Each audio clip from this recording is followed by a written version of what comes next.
यदि आपके पास CT value है तो सिटी वैल्यू को 35 जो बेंचमार्क है, इस बेस पे हम ये बता सकते हैं कि आपका सिटी वैल्यू यदि 35 से अबव है, ऑब्वियस सी बात है, तो आप क्या हो जाएंगे, कोरोना नेगेटिव है। ठीक है, 35 से कम है तो आप क्या हो जाएंगे, कोरोना पॉजिटिव हो जाएंगे। ठीक है, कोरोना पॉजिटिव है नेगेटिव है ये पता चलता है सिटी वैल्यू से RT-PCR टेस्ट में। बट एक सिटी वैल्यू को लेकर के हम ये नहीं बता सकते हैं कि बंदा कितना सीरियस है। ओके, एग्जाम्पल के तौर पे मेरा 34.5 सिटी वैल्यू था, लेकिन मुझे कुछ भी सिम्टम्स नहीं थे। आजकल एक टर्म है, एक नाम कह लीजिए है, जो बहुत ही कॉमनली यूज़ किया जा रहा है, वो है RT-PCR। इसके साथ में आ जाता है सिटी वैल्यू। सो आज हम बात करने वाले हैं कि RT-PCR क्या होता है और सिटी वैल्यू क्या होता है, और सिटी वैल्यू को इतना इंपॉर्टेंस RT-PCR में क्यों दिया जाता है। ओके, अब आते हैं सिटी वैल्यू पे। ओके, जब कोरोना वायरस टेस्ट के लिए RT-PCR टेस्ट किया जाता है तो ठीक उसी समय या उसी दौरान सिटी वैल्यू का नाम सामने आता है।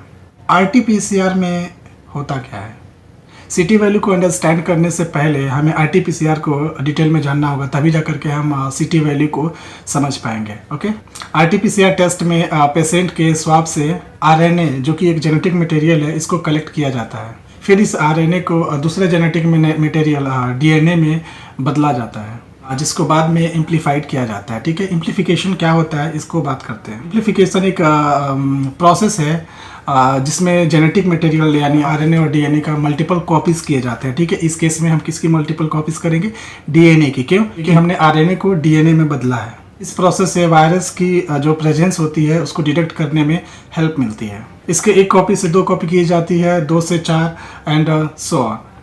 फिर मल्टीपल साइकिल के बाद ये पता लगाया जा सकता है कि वायरस का जो प्रेजेंस है वो है या नहीं। सीधे शब्दों में कहे तो सिटी वैल्यू जो होती है नंबर ऑफ साइकिल्स को रेफर करती है, इंडिकेट करती है, जिसके बाद वायरस का पता लगाया जा सकता है। यदि हायर नंबर ऑफ साइकिल की आवश्यकता है तो इसका तात्पर्य यह है कि साइकिल ज़्यादा किया गया और उस दौरान वायरस का पता नहीं चला। इस बात का कंक्लूजन ये है कि सिटी का वैल्यू जितना कम होगा वायरस लोड उतना ही ज़्यादा होगा, क्योंकि वायरस को कुछ ही साइकिल के बाद डिटेक्ट कर लिया गया था। इसके अलावा जिस किसी में 10 बार यानी 5 से ज़्यादा 10 बार 20 बार, मैं एक ये एग्जांपल के लिए बता रहा हूँ, 20 बार 30 बार में जा करके वायरस मिल रहे हैं, ऑब्वियस सी बात है, तो एक कट ऑफ सेट करना पड़ेगा ताकि हम बता सकें कि इस कट ऑफ के जो ऊपर है वो क्या होगा और इस कट ऑफ के नीचे जो होगा वो क्या होगा। और ओवरऑल बात करें तो RT-PCR में सिटी वैल्यू की इंपॉर्टेंस सबसे ज़्यादा इसलिए होती है क्योंकि सिटी वैल्यू एक ऐसी वैल्यू है जिससे ये पता चलता है कि व्यक्ति में संक्रमण कितना है। Point to be noted, RT-PCR test से व्यक्ति संक्रमित है या नहीं है सिर्फ ये बताया जाता है। बीमारी की सीरियसनेस को इससे कोरिलेट नहीं किया जा सकता। मतलब यदि आपके पास सिटी वैल्यू है तो सिटी वैल्यू को 35 जो बेंचमार्क है, इस बेस पे हम ये बता सकते हैं कि आपका सिटी वैल्यू यदि 35 से अबव है, ऑब्वियस सी बात है, तो आप क्या हो जाएंगे, कोरोना नेगेटिव है। ठीक है, 35 से कम है तो आप क्या हो जाएंगे, कोरोना पॉजिटिव हो जाएंगे। ठीक है, कोरोना पॉजिटिव है नेगेटिव है ये पता चलता है सिटी वैल्यू से RT-PCR टेस्ट में।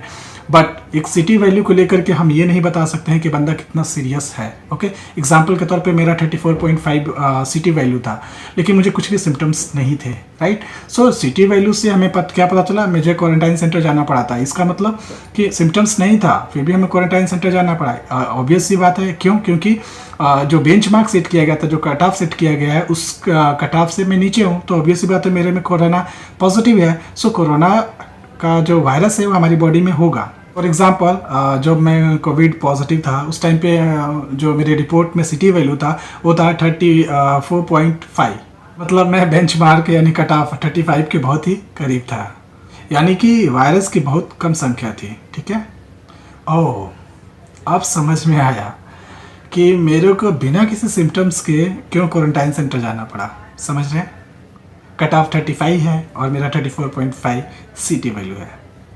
यदि मेरा सिटी वैल्यू 20 या 24 होता तो मेरे गले और मेरे नाक में अधिक वायरस होते हैं, जिससे मैं इसको बहुत ही बेहतर तरीके से ट्रांसमिट कर सकता था।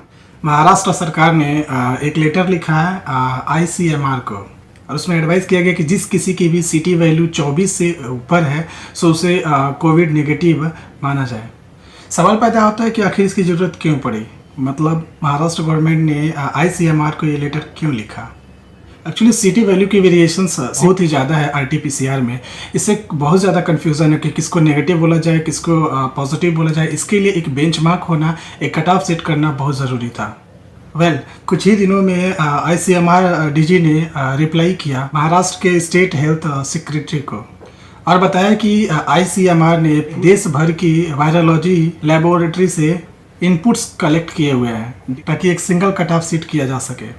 इस लेटर का कंक्लूजन ये निकला कि आईसीएमआर ने कहा कि उनको एक सीटी वैल्यू ऐसी मिली हुई है जिसको कट ऑफ माना जा सकता है, या वो है सीटी वैल्यू 35 यानी 35।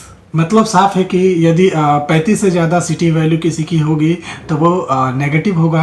इनके फुल फॉर्म्स क्या होते हैं, आरटीपीसीआर का फुल फॉर्म क्या होता है, सीटी का फुल फॉर्म क्या होता है।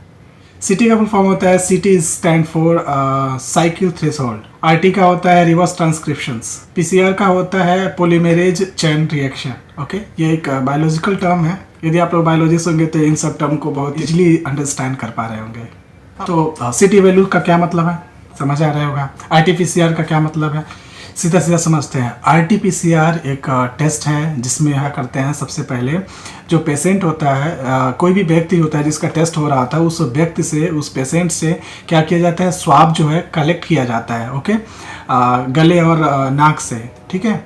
उसके बाद उस स्वाब से आरएनए को निकाला जाता है, ठीक है, अलग किया जाता है। उस आरएनए को अलग करने के बाद से एम्प्लीफिकेशन किया जाता है इसका, और आरएनए को डीएनए में कन्वर्ट कर दिया जाता है, बदल दिया जाता है। फिर आरएनए को बदलने के बाद डीएनए की मल्टीपल कॉपी की जाती है, साइकिल की जाती है। उस दौरान क्या होता है, हमें हमें अमाउंट मिलता है डीएनए का कि इतना अमाउंट हो गया, अब हमें इसमें चेक करना है कि इसमें कोरोना वायरस है या नहीं है, ठीक है। तो उस अमाउंट में हम क्या करते हैं, जो सीटी वैल्यू होता है उसे कैलकुलेट करते हैं, उसमें से सीटी वैल्यू को कैलकुलेट किया जाता है, और जब जो सीटी वैल्यू आता है उस बेस पे पेशेंट को बताया जाता है कि वो कोरोना पॉजिटिव है या कोरोना नेगेटिव है, ठीक है। I hope it help you to understand about CT value and RTPCR. Be safe, motivated and updated. Thank you.